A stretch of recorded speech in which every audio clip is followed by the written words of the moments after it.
Okay, today's parkour tutorial is on correct equipment.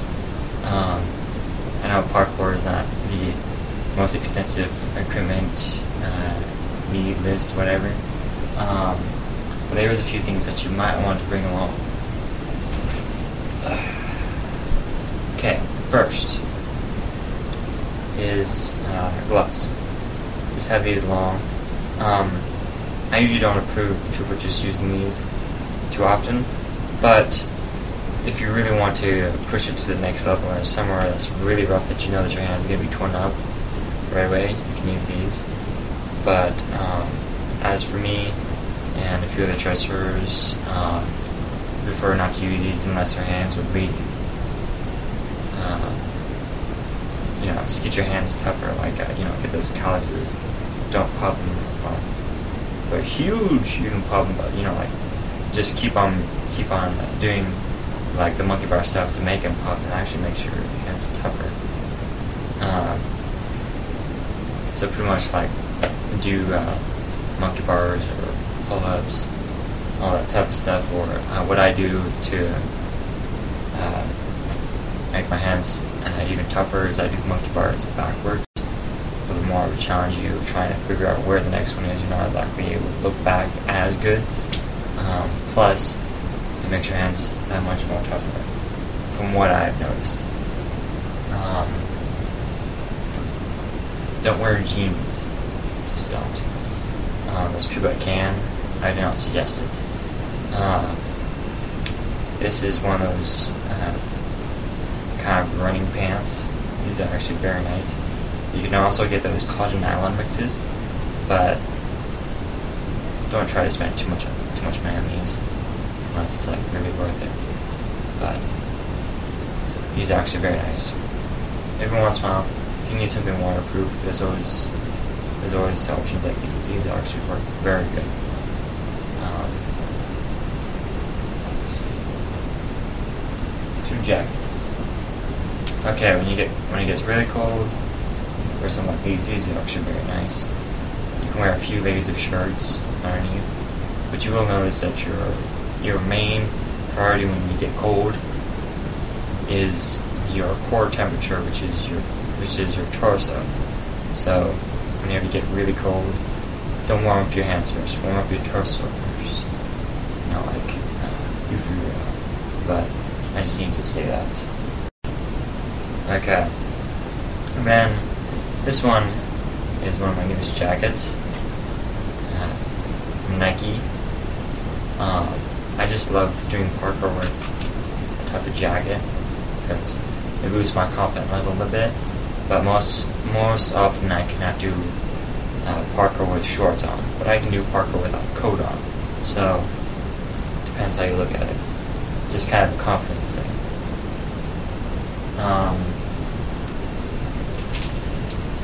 Workouts, drills, when you have downtime.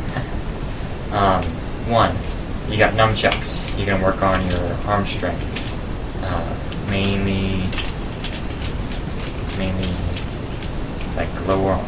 It's lower arm, but if you actually get the good workout where you're actually getting this range of motion where you're kind of doing a handoff, you're actually getting good range of motion, but if you're actually working it out, you're actually getting a good workout. If you work out with this.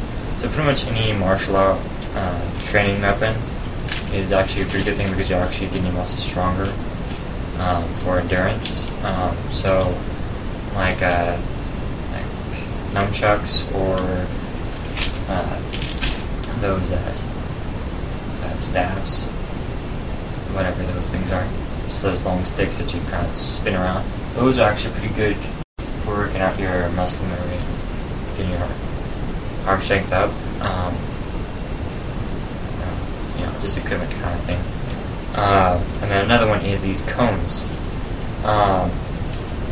These are actually very durable. Even if you do get them from the dollar store, you can get about 2 of these. You can get 2 sets of 4 for a really good price at the dollar store, and the dollar store ones last pretty much just as long.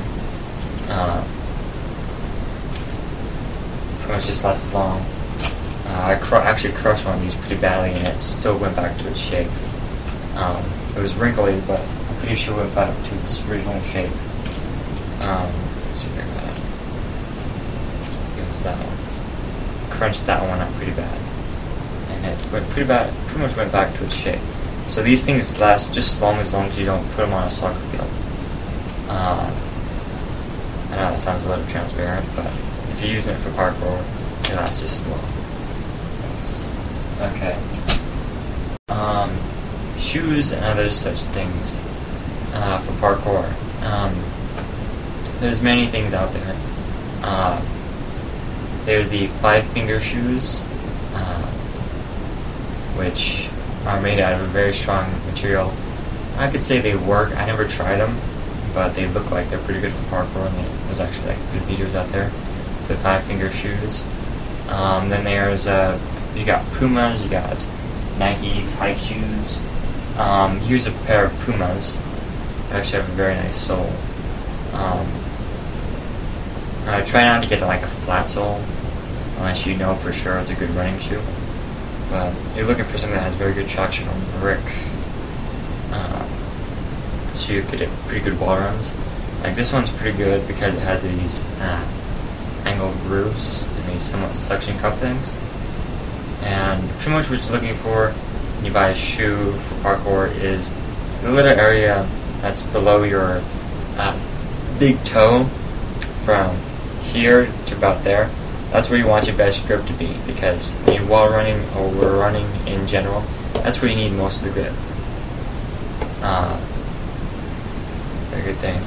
And then you might want insoles for your shoes just to ease up on the pain, make it so you get some more comfort. And then there's another thing that is relatively new to at least some places around, is posture socks. Aside from insoles, you got posture socks. You can use both or one of them. And the two posture socks are actually very good for the people that are actually a little bit more flat-footed. But in mine, it's actually good for runners too.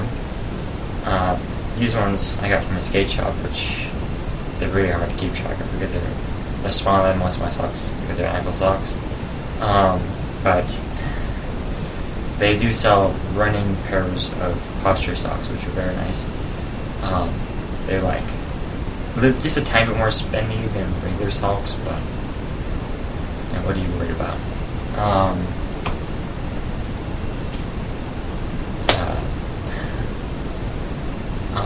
I really hope this tutorial really helped. I hope it was really informational.